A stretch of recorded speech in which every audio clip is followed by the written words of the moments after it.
I've always been interested in why the state is the enemy of people who move around.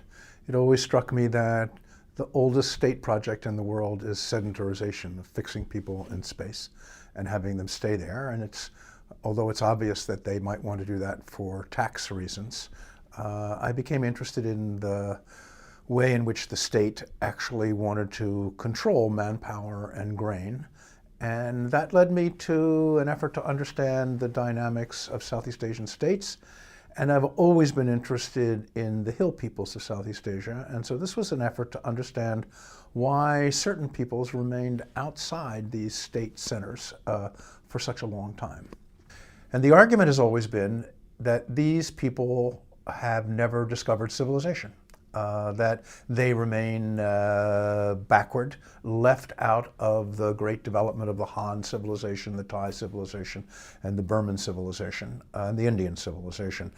My argument is that if we take a long perspective of 1,500 to 2,000 years, I can prove that these are peoples who actually were, in many cases, in the valleys, in centers of civilization, and who left on purpose or were driven out of these centers because of war, famine, taxes, epidemics, and so on. So the fact that they are in the hills, and I argue that the kind of agriculture they produce, they use, the kind of social structure they have, and even their oral culture as opposed to a literate culture, are reflections of their desire to remain outside the control of states and to prevent states from arising among themselves. I argue that all of the states of Southeast Asia were historically slave states, and so that much of the positioning of hill peoples has been in places where they could no longer be taken as slaves. There are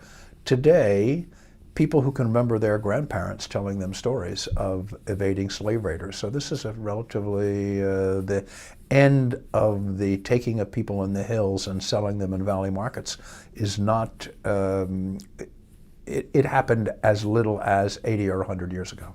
Since 1945, their effort to resist states has been weakened. It's been weakened by what I call distance demolishing technologies of all-weather roads, tanks, helicopters, telegraph, and now electronic forms of communication, by the desire of these new states to project their sovereignty right to the frontier, right to the border, with border posts, which are often militarized. And in the case of Southeast Asia and of China, the effort to move lowland peoples up into the hills to replace or engulf hill peoples with a lowland population that they consider more reliable politically and with whom they are culturally aligned as well.